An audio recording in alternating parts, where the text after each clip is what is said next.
welcome back to Mommy Magic and Me. Once again, I'm Shantasia. I'm Sienna. And here we are. This is episode 2, okay? Now let's get into it. First off, I got the information as far as like regards to the IEP diploma.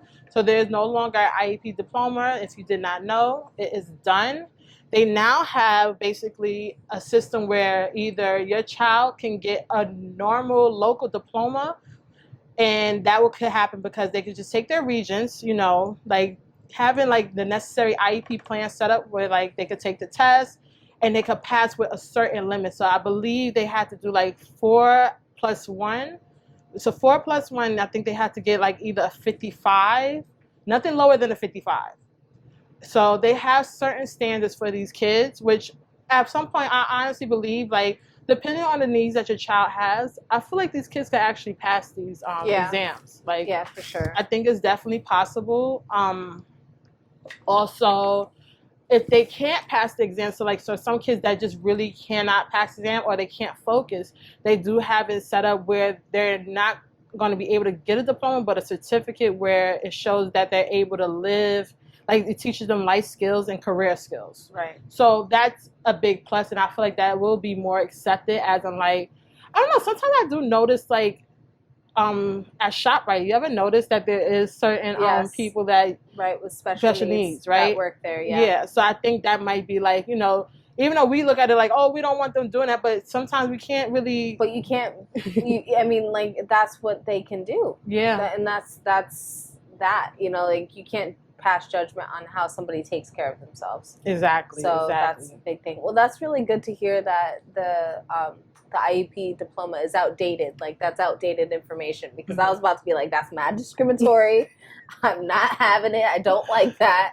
But that makes me feel better, because when we were talking about that, I was like, what the hell? Like, that's not even, but that's good that we as a nation are like lifting up our kids with special needs rather than making that like, this is what you can't do. Exactly. Like, I definitely agree, because I was a little worried too, because I'm thinking to myself like, holy cow, so I'm gonna have to get this, like, I'm gonna have to force him to push through without an IEP. And then it's also like, how hard do you want to push your child without like creating a dynamic where they feel fearful of, like, you don't want to be like, how do you even present that? Like, how would you even present that to a child? Like, you better do this, otherwise you won't get, to do what you got to do to live. Like, exactly. And that instills a fear into them where it doesn't need to be a fear. We want to nurture them rather than like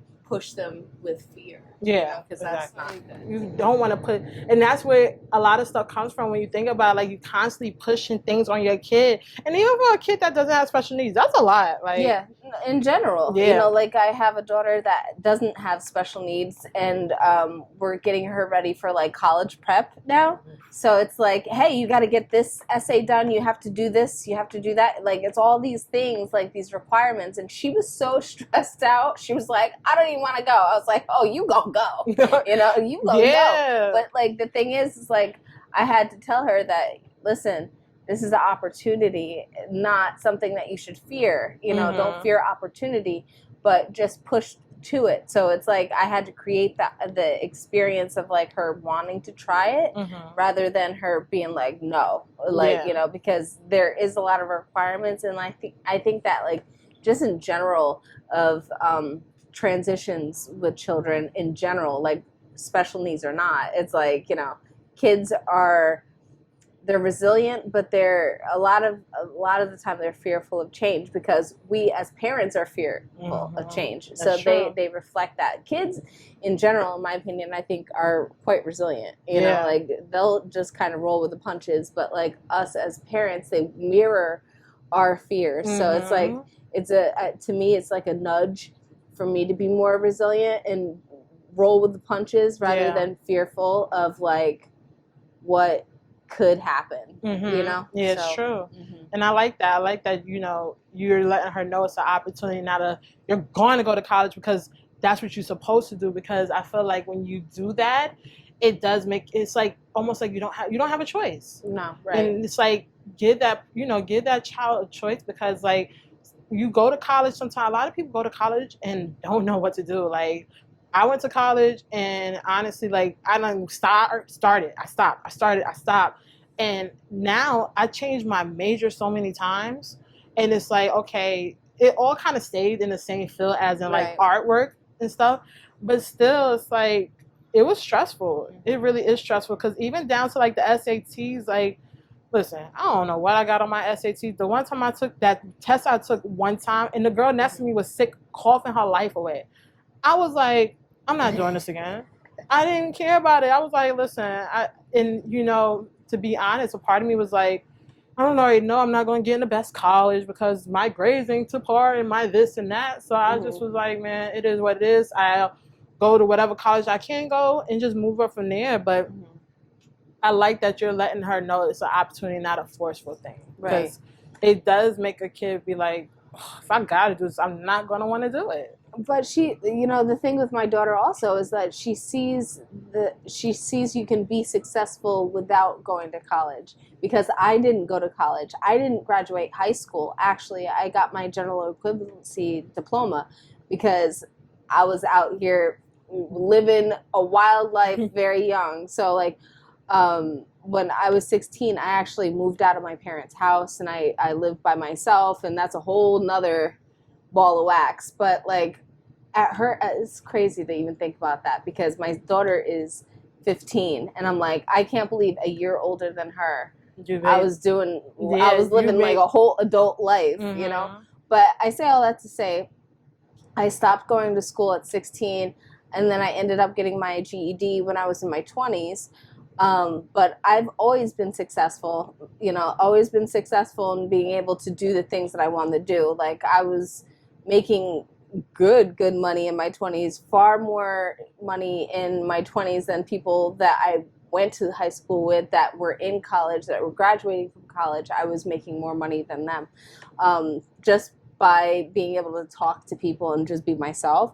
But I've created this life for myself where I'm utilizing my gifts, my spiritual gifts. And she sees me being able to create a business off of that. And then her father as well is also an entrepreneur. So we're both entrepreneurs. And we both, her father and I both have our own businesses. He does something completely different, but he uses his gift. So like, she's just like, do I really need to go to college? I'm like, yes, you do. Yes, you do. Because, even though I didn't go to college, I've had to work 10 times harder because I didn't go to college, and I don't want that for her. I want her to have some sense of security, because the life that I live now is not the same life that she could easily have, you know what I mean? Like, and I think that that's something that, but I get her point, because I asked her what she wanted to be last week, and she was like, I want to be a tattooist. And I'm like, that's a pretty dope job. She's like, yeah, I love art, and I want to create art on people, and I can make my own hours, I can make my own salary, and I was like, I like that for you, actually. And she's like, yeah, that's what I want to do. And I'm like, well, you should still go to college. And she's like, I'll think about it. Like, she was just like, I think about it. And I'm like, okay, well, what am I going to tell her? No, you know what I mean? Like, so. She could, though. You could even you could kind of like a little finesse to be like, they have art studio, like, I tell her that too. That's what I was going to school for. Like before, recently when I stopped, I was going for art, and it was just more so to get the just to get the basics, right? Like, yes, you could teach yourself, but I'm not gonna lie, it's 10 times harder to just try to teach yourself. Like watching YouTube videos, it's cool, but it's not for everybody. Because me personally, I could literally have one person watching, and I'll be like, oh, I can't do this, and skip. Like, my mind just be like, next, I want to get to the point. Whereas in school, I feel like, that's why I feel like a lot of my artwork has gotten better, because those classes I did take, he taught the guy that, one of my teachers, he was so good, but he really kind of like reminded me, like, it's okay, don't have to be perfect, just allow yourself to flow. Yeah. And because I had somebody sharing that with me, it helped me feel like, hey, just flow with it and see what comes out of it. But I love that.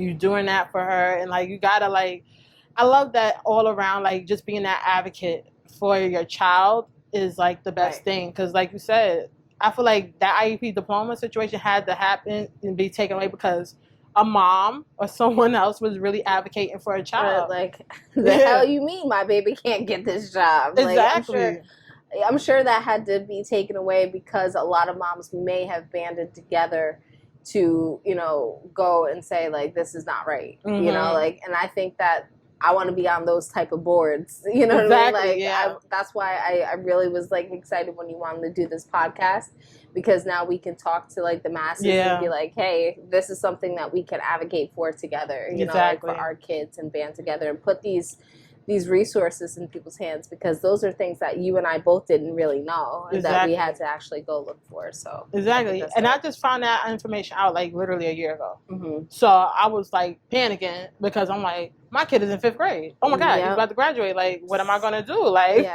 right. So definitely, like, it's good to have that, like, have that knowledge and stuff like that. So also I am going to drop the link of the information on our YouTube channel or on our Instagram. So yeah, keep a lookout for that. Okay, y'all?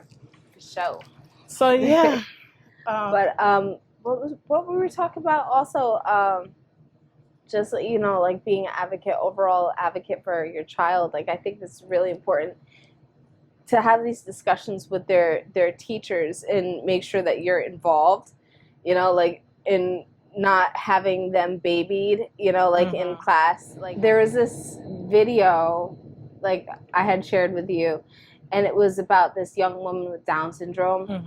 That really, like, it touched me so deeply, because she was like, well, you know, if your assumptions become my reality, then I won't be able to do the things that, you know, you don't think that I could do, you know. And like, I thought that was like so powerful, because it's like, of course, these are the things that, you know, we don't think we're going to be able to have our children do, because we're scared, you know, like, and we can't have them be fearful of, you know, what we assume they can't do. Yeah. You know, so, you know, just pushing them, you know, like, to do those things. We're actually, like I had said before, children are resilient. So it's important that we make sure that we are not fearful, because we're jaded. Like, people, like our generation, and, you know, younger even, like, there's the formative years, like from 1 to 7. Yeah. Like, when you're from 1 to 7 years old, those are called formative years, where, like, you are in this way of, like, kind of setting the tone of the type of person you'll be. And when you turn 7 years old, like, that it doesn't close off, but, like, you're not a baby anymore, you know, and, like, your mindset kind of adjusts to the reality around you. So like, that's important for you to, like, you know, not instill any fear or doubt in your child, in their capabilities, their abilities, from 1 to 7, because you want to make sure that they feel confident, and that's where you put the confidence in them, is like from 1 to 7. And then, not saying that you should just be like, oh, you got this, whatever. No, I don't think you can do this, like, after 7, but it's like making sure that you're just being like, all right, yes, you can do it. I believe in you. I believe in you. I believe in you. You should always tell your child that. Like, giving them their praises and stuff, like, right. Like, what do they call? Root them on. Like, be like, you got this, baby. You got this. You got this, baby. You know, like, it's so cute, because my son, he's like, you know, he's only 4, and he always tells me, he's like, I did it. I did it. And I'm like, yes, you did. You did it, baby. Aww. You know, like, he gets so excited. Like,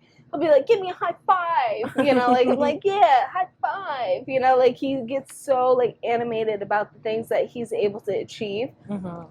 And, you know, like, now he's 4, he's, you know, he's in the space of, like, realizing his surroundings more. So, like, and his interactions with people. So, like, I was, like, for example, this morning, I was exhausted with him, because he's just in the space right now of sensory seeking. Like, so he's, like, bumping into me, touching me constantly. Yeah, he wants to feel everything. Yeah, because he needs to feel, you know. And I'm like, you know, for me, you know, like I, as a mother, that's overstimulating to me. So like I'm overstimulated myself because like I'm trying to think about different things. My brain's doing different things. I'm trying to work. I'm trying to do a million different things. And then having him touch me and literally like put his hand in my face. And I'm trying to do, I'm like, you know, like, stop touching me. You know, like, stop, you know. And then he said to me, he's like, Mommy, why are you mad? I was like, I'm not mad. And he's like, yes, you are. You're mad. I see your face. It's mad. And I'm like, oh my gosh. So like I had to take a step back because I was mad, you know, because I was getting annoyed. And then like I had to take that step back and then really not gaslight him because like I was gaslighting him. I didn't want to tell him that I was mad, but clearly he sensed it. So, you know, like I was like, you know what? Yes, boy, I'm mad. And I'm mad you keep touching me because I'm trying to do a million different things. Stop touching me. And he was like, okay. And then he starts touching me again. I'm like, it's not funny. You know, so like, it's like, you know, trying to advocate for your child's actual welfare, like their mindset, their spirit, and like really trying to give them confidence. Because had I had stayed with that, I'm not mad, he would have been like, well, maybe I was wrong. Yeah, and start questioning himself. So like I had to be honest with him and be like, hey, nah, I'm mad. I'm mad. Just being upfront, just being upfront with you. You picked it up, you know, like so. I think that being an advocate for your child in that way is really important too. You know, like just as you could be an advocate with your child, for your child within your own dynamic and outside of the home too. That's really important. It's like, because nobody's going to love your child, know your child, and be around your child the way that you do. So you need to be that mama lion and be like, nah, you ain't come for my child that way. So like really like in school, making sure that their teachers have like a good understanding of the type of child that you have rather than labeling them. You know, I think that's a really important thing too, you know, because they're quick to label. Oh yeah, of course. So like it's really important that you say like, nah, this is how my child is, this is how I understand them, and you know, look at them through this lens rather than your own lens, because I'm telling you, like, I understand you as an educator, but you don't understand their interpersonal self. You know, so I think that's important too. Yeah. And I love that you said that, like, you know, because me, I was once in the education field. I had this one student recently. I miss this kid so much, but you see how he's like, don't baby him. I had this one kid where, I'm not gonna lie, I pick him up all the time. I baby him. That was my little baby, my little, call him Buki. That's my baby Buki. And, you know, there's definitely a need. He had some needs that needed to be met. You know, me and the parents was working on it. You know, one parent understood, you know, that he had needs, and so forth, but smart as ever, you know. And in the beginning it was rough a bit, but not like, I had situations that were a bit worse, but with him it was just like he just wanted this constant like love. Like I don't know what it was, like I don't know, I was pick him up, he'd be like, but it was like also knowing like some fights you just can't fight with. Like he had a routine. And then it was like, okay, we got these other kids that we can't really tell them, like, hey, this is what, you know, because the kids don't understand. They're like, well, if he gets to do it, I get to do it too.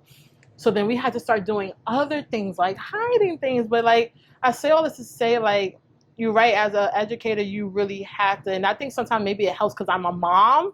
Right.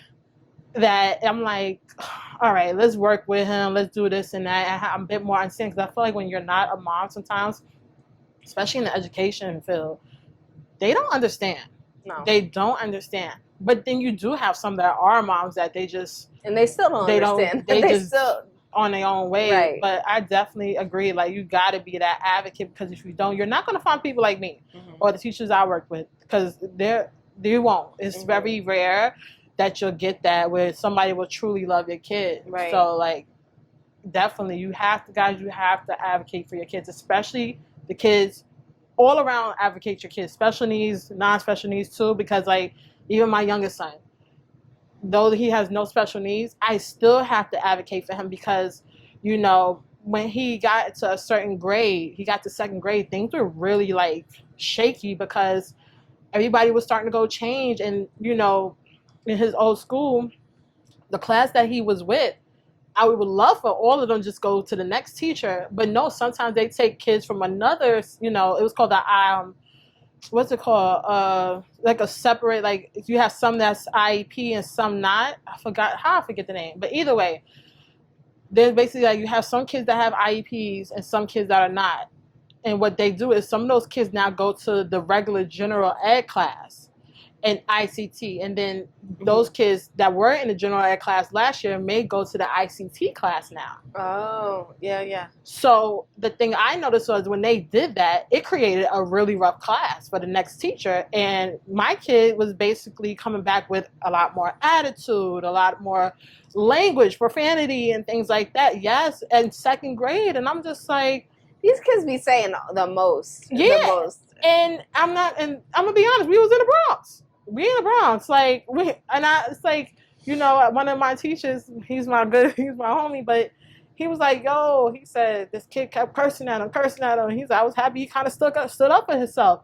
And it's like, I don't want my child using profanity, but I don't want him getting messed around either. You can't let them be rolled over either. Yeah. Right. So he's like, I'm happy he stood up for himself. But this is what it caused. So I'm like, geez, like, I had to advocate, stand up. Like, trust me, my kid is a sweet kid. Right. If he comes at somebody, it's for a reason. It's funny you say that. So I had this circumstance with my son where, so there's this little girl, right? And she was just trying to boss him around in a not nice way. So what I saw her do is like she was pulling him like a doll, you know, like, and he's just so sweet. He's like, you know, just letting her do it. And I was like, fight back. I was like, don't let her pull you on like that. And I said something to her because, you know, I was outside. I was like, you know, that's not nice. Don't do that. And she said, I need him. I need him over here. And then her mother was looking at me and she was like, don't do that, you know, like, but very light about it. Like, don't do that. It's okay, you know. And I was like, no, you're going to tell her that she can't, you know, do this. So it's funny because I stopped it with the parent, but it kept happening when I wasn't there, so much so that my son's speech teacher had said something to me. She was like, you know, this little girl, I see her doing this to your son. Did you? And I was like, oh, you saw it too. She was like, yeah, I told her, you better stop. Worry about yourself. And like, that made me happy. Yes. So like, I was like, thank you for being my eyes when I'm not there. Mm-hmm. Because she brought it to me and she was advocating for my child when I wasn't able to. So like, I like educators that do take that awareness. Mm-hmm. In addition, you know, like how I had said before, like my son has he has several teachers, you know, like in pre-K. He has a speech therapist, he has an occupational therapist, and he has a special educator. Plus, he has his pre-K teacher and two assistant teacher's aides. So he has 6 teachers in all. Mm-hmm. That's a lot of teachers. But, you know, his speech teacher, she's been his road dog since he was like 2.5, turning 3. Yeah. So it's been the same teacher this whole time. That's great. And like before he started going to school, she was coming to our house. Mm. So she's been in my home. We've sat, we've talked, you know, like there's been a relationship built up. And so with his first, what do you call it? It's like an annual review of his services. She had mentioned to me that, you know, the special education, and this is where we're talking about the advocating, right? So she had mentioned to me that his special education teacher was taking him out of the classroom, you know, when he gets oversaturated, you know, like when he gets like, oversaturated. And I say oversaturated in the sense that you have to ask him to do something and repeat it several times, and he won't do it. And he's just like wilding out, like he won't listen, like, or he ignores you, or, so they call it being oversaturated, where he can't take any more information in. So she's been taking him outside, and they call it a brain break. So like, I'm like, no, he's playing you at this point. I know my child, he's playing you. He can listen. You have to get on his level and look at him in his face and say it that way. Like, say, I know you can do this. Can you please do this for me now? And he will 9 times out of 10 do it for you. Yeah. And instead of just taking him outside of the classroom, he's playing you. Yeah. He's playing you. Yeah. So, like, he wants to get out of the classroom. He doesn't want to do it. So he's making himself seem like he can't do it. Right? And his special education teacher is just like, you know what? So he doesn't distract the whole class, I'm going to remove him from the class. And I'm like, well, that's actually making it harder for him. So without me knowing any of this, because I didn't know that she was doing that, his speech teacher saw that, and she was like, I don't like this, and I don't like that she's doing this, and I think that this is making it going to be more of a challenge for him to integrate into kindergarten when he goes to kindergarten. Because you can't take him out. She's just like, he's going to have to figure it out. Don't take him out of the class. And I'm like, oh, she's doing that? And she's like, yeah, you want me to say something about it? And I was like, yes, please do. And she did. And she advocated for him to not be like, so she's, I love educators that go above and beyond in their job, because she's only his speech therapist. Yeah. She doesn't need to be like, maneuvering other teachers, but she recognizes the need. She assesses the need, and she identifies it, and she's like, well, I'm going to talk to the parent, and if the parent disagrees, then that's on that, but I have to bring it to her attention, because this is what I'm seeing. Out of all 6 of his teachers, I have one teacher that's like, she's amazing into the fact that, like, she writes, like, we have a communication book, and, like, she's always telling me about his day in full, like, every single time, and the other teachers, they're kind of like, yeah, Yeah, no, and I'm like, no. You're telling me what he's doing wrong, but you're never telling me what he's doing right. Exactly. Like, so that's important too. So I get his celebrations, and then I get, like, his challenges too. That's and I think that's important. But I wouldn't be able to be such a great advocate had I not had somebody that has eyes on the inside, No, and I think that that's really important. That's a really a strong way to advocate for your child to actually be involved, is by having like deciding and understanding who you're gonna trust. Yeah, because like, I don't trust I shouldn't say it's not that I don't trust, but I don't have you're not so open to each person. Right. I'm not like, and they're not necessarily talkative to me either. Like, exactly. They ain't talking to me like that either. So like, I'm just grateful for this speech therapist, because she sees the value in my child, and she sees that she knows his personality instead of labeling him. Yeah, you shouldn't. Like, as an educator, you listen, people when you label, you misdiagnose. Like, it's just, you don't know. You can't. You can be like, I have a feeling, but doesn't mean that's exactly what it is. And social media makes everybody a damn, what do you call it? A damn psychologist, psychiatrist. You label it, and you diagnose it. Nobody knows. You can't do that. You didn't go to school for that. I definitely didn't, because trust and believe. Even the people that have that still misdiagnose. That's the truth. Okay, that's the truth. So it's like, you can't. Definitely, y'all be an advocate for your kids, because you're not gonna find a lot of people. You may not have somebody that's gonna be your eyes. So you have to be an advocate. Like, I would say, when communicating, especially with teachers and people in the education system, we already kind of like on the fence, because we're like, oh, I hope nobody comes at me. But just, be mindful of the tone. But if they come at you crazy, do what you need to do. I always tell people that, like, yo, even when I was working, I'd be like, you can go fisticuffs about my kid. I'd be like, yo, do what you gotta do. I'd be like, what they say, I ain't mad at you. I'd be quick to be like, I ain't mad at you. Okay?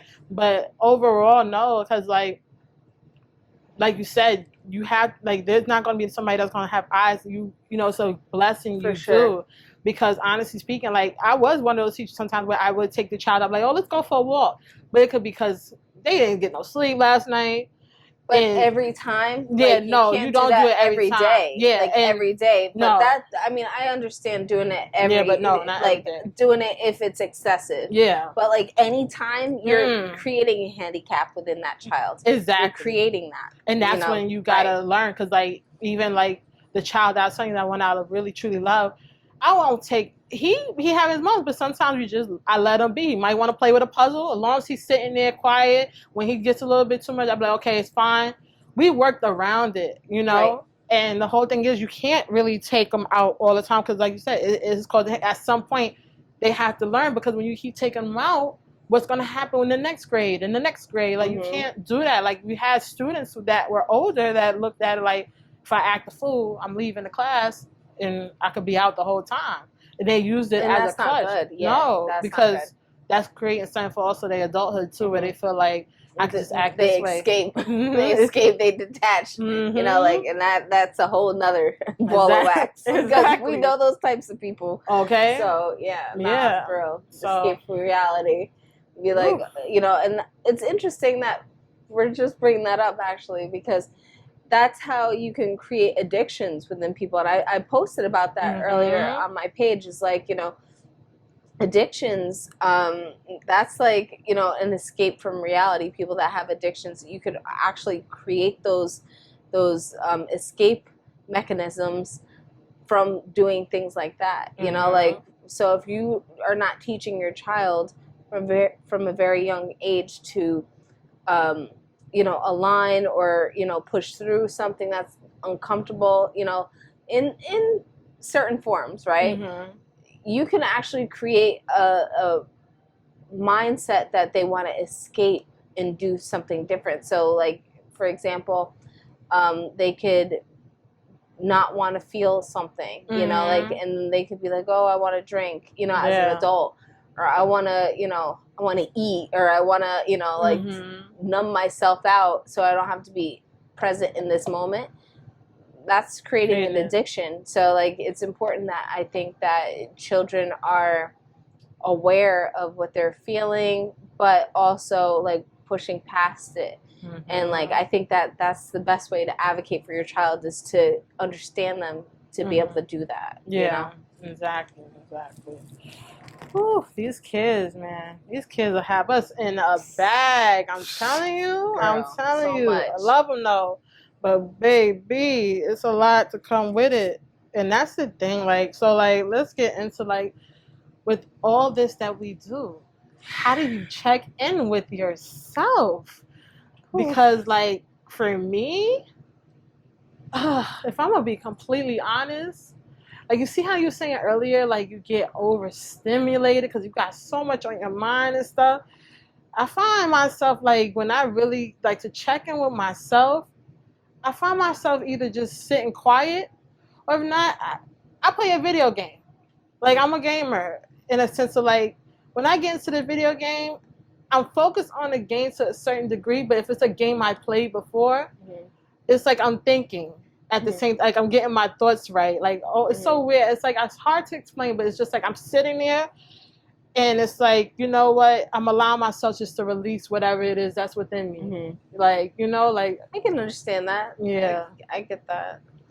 It's funny, is like, for me, being a spiritual person, like, I need to get up early in the morning because I be getting up early, like early. But the thing is like, so.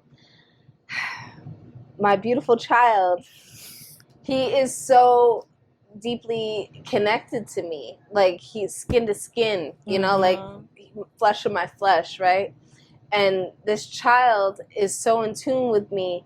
I open my eyes regardless of what time I get up, how early I get up. He's been getting up at the same time as me. I'm like, no, this is mommy's time. Lay back down. And he's just like, but mommy, and I'm like, lay down, like, so like recently it's been a struggle, and that's why I've been feeling overstimulated lately, is because I'm not getting that alone time. I need like 20 minutes alone, If I don't have 20 minutes alone in the morning before I start everything, oh, I'm a hot mess all day. Like, especially being a spiritualist in the sense that I assist other people.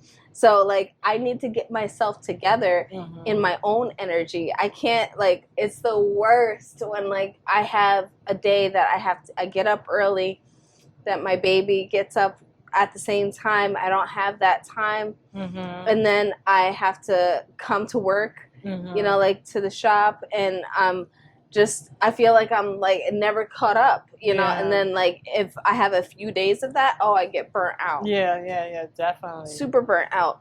So, like, what I try to do is I've been trying to create more routines for him, because if he sees me have more routine, he wants to follow his routine.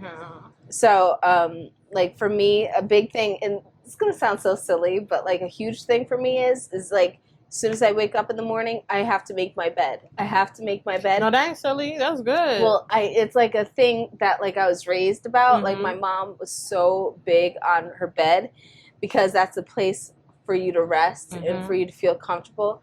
But, you know, I was reading recently that, like, millionaires make their bed in the morning. So I was like, I'm trying to be a millionaire. Like, let me make this bed every single day. So, like, now every morning, like, as soon as I get up, he's like, we gotta make your bed. And I'm like, yes, we do. So, like, he likes to hand me my pillows, and, like, he knows that that's something that I do every morning. So, you know, like, for him, it's like when I get home, it's, you know, let's take a bath, let's get into the pajamas, let's do the, you know, like, and just having his specific routine, it actually, like, allows him to relax. Because if he doesn't have a routine, then he's like, what's next? What are we going to do? And he doesn't know how to communicate that.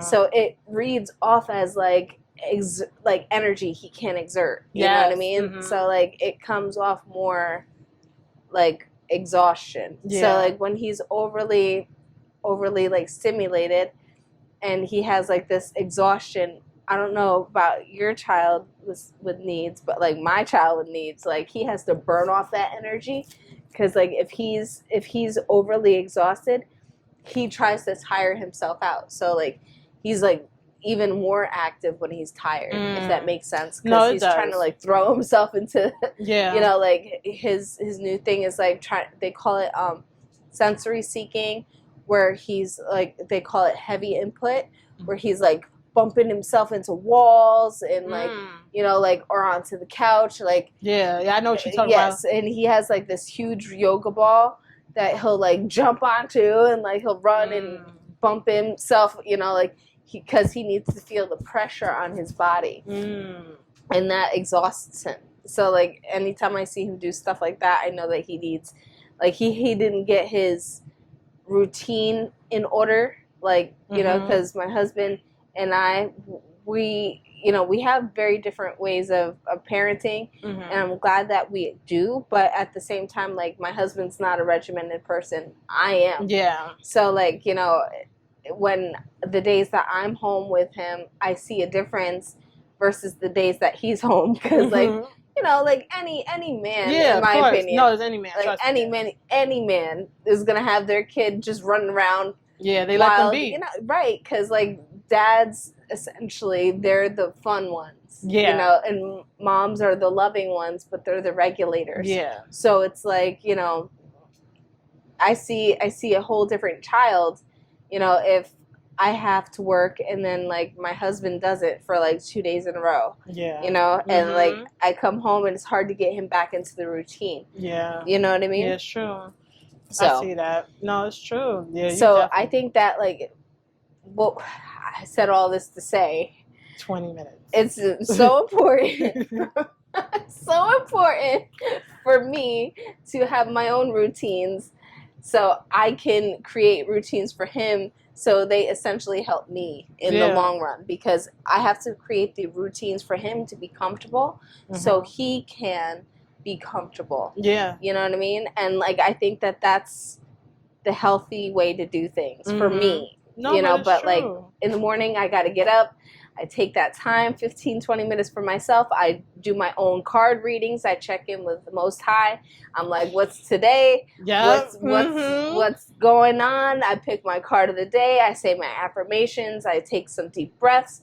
I make sure I drink my water. I'm doing all the things. And then I hear, mommy, mommy, mommy. I'm like, oh my gosh. Oh my god. But his little voice is such a joy in my spirit. Like, I feel so blessed to be his mom because he has the sweetest little voice. And like, you know, I don't know about you with your child, but like mine didn't talk, you know, like, and like he, you know, all those milestones of children being like 1, 2, 3, you know, calling for their mommy.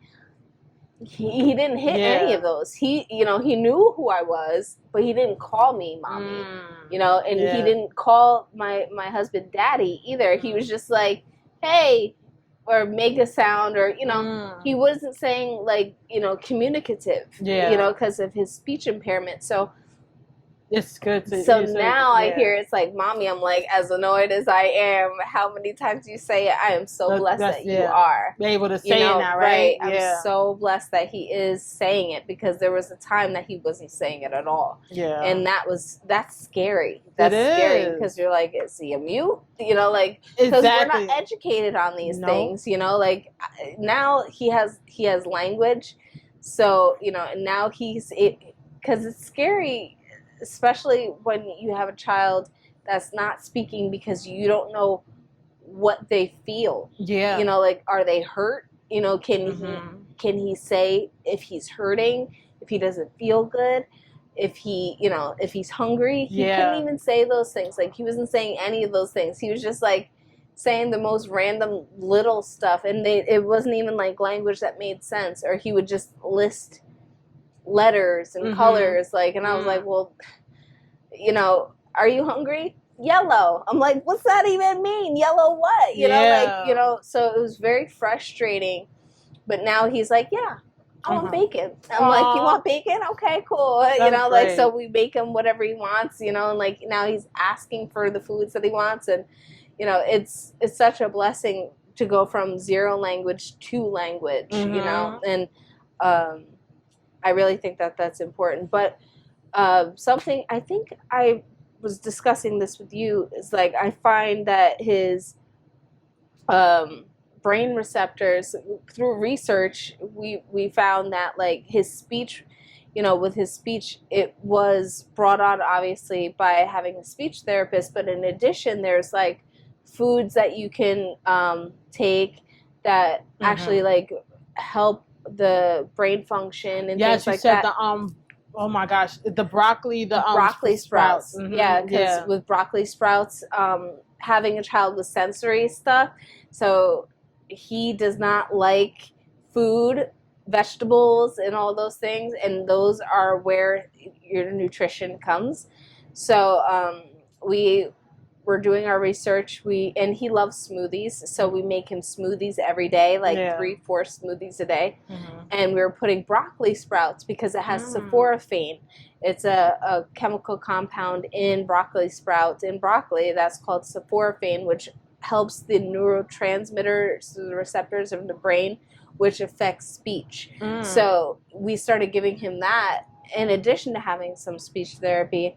And his language really started bursting open. That's great. Also, we found that zeolite, which is like a powder, it's a detoxant, like a detoxifying powder that takes like heavy metals out of your system. So I got that, like you said, and he's been taking it. I gave him a break.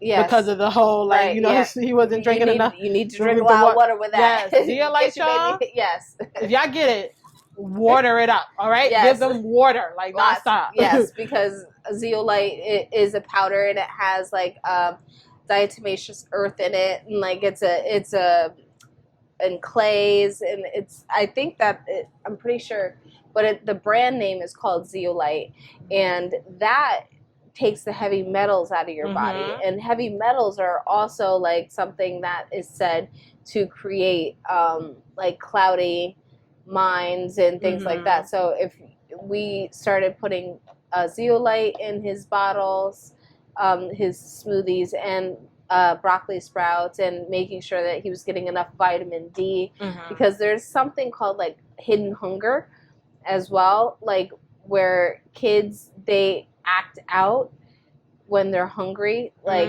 you know, like, but they don't know that they're physically hungry. It's like their body is hungry for certain vitamins and minerals. So it's called hidden hunger.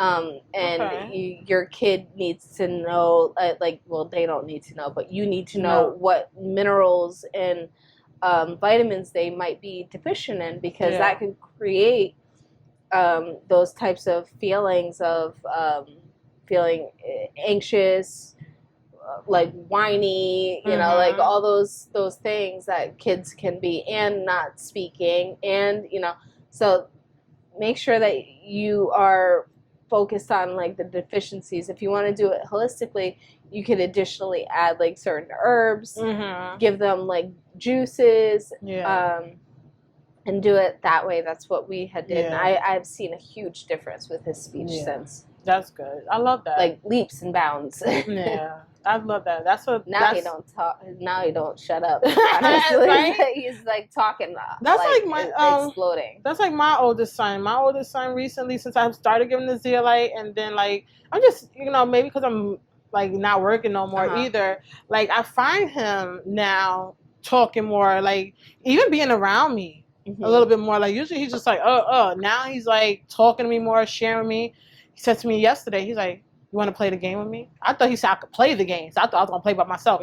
No, he wanted me to play with him, and I was like, okay. I was a little like, damn, man, I don't want to play with him. I want to play my own game. But I was like, you know what? It's Take cool. the opportunity to bond. Yeah, because he's at that age right now where he doesn't want to bond, and he wants to be alone. He's in the preteen stage, and I'm just like, cool. So. Yeah, I'm taking that moment. Also, I did tell you I checked out. I don't know if y'all know, Khalees the singer. This ain't no ad either, okay? But if you want to make it an ad, it's not sponsored. Not sponsored. But if you want to make it an ad, Khalees, call. Hit us up. But she also has something called Brain Food. She gives to her kids. Also has it for adults. So I gave that to him today. He drunk it. I was so happy. He enjoyed it. He came back. He hit the cup down, like, yeah. I was like, all right, let's do this. Is it a powder? It's a powder. Okay. So it's a powder. It's in a jar. She has its mushrooms in it. It's a bunch of superfoods. So I'm down for that because I feel like that's going to help as well, because I don't want to put him on any type of medication, especially because, this is something I think I wanted to talk about us for next week. Is, like, trying to really understand, like, okay, what they're going through. Is this really just like, a mental thing, or is this a spiritual thing? Right? Oh, we can get into that. Right? Because that's going to be for next episode, y'all, because, we got to really discuss that, because that's why I don't want to put him on that, because I'm like, I don't want to interfere with anything. His gifts. Yeah. Like, I'll tell you, for my son, I know for a fact that he is super intuitive and telepathic as well. Like my son, he's wildly telepathic. I was thinking in my head something the other day, and it came, like, I said it very clearly, like in my head. I said, we were talking about, I was talking to my husband a day earlier about getting a new car. So I said, in my head, I wonder what kind of car we're going to get, right? And I just thought it. And all of a sudden, I hear my son in the back seat as I'm turning on my car. He goes, "Mommy." And I said, "What?" And he says, "Daddy needs a new car." And I'm like, "Excuse me?" And he said, "You're right. Gosh. You're right. He needs a new car." And I'm like, You need to mind your business. Don't be all up in here. Because that's definitely something that, like, I know for myself, and we're going to save this for next week. Yeah. But I was about his age when my gifts started coming through very strongly. And I remember my mother used to tell me all the time, like, I would creep her out because I did stuff like that too. Like, I would just start saying stuff that children don't know. And that's like where my mom would be like, children should be seen, not heard. And I was like, well, I'm gonna be heard and seen, like, so. Right? Okay. I definitely was like that as a child. So somebody, as a person who is a spiritualist and has been intuitive for my entire life, this is the age that is those formulative years, that 1 to 7, because you're so connected. Yeah. So, like, especially if you have a child that is spiritual and has special needs, they go hand in hand, because I have ADHD. So I know for a fact that they do go hand in hand. And I was told that I was a certain way, and my mom was like advocating anti medication because she knew that my gifts were attached to that as well. And I think that that's a great subject for us to talk about, because that is something where I could talk all day. Yes, and that's what we're going to do. Okay, so y'all, until next time, I had to make sure we wouldn't run out of time. But yes, until next time, we will talk to you guys later. All right, peace.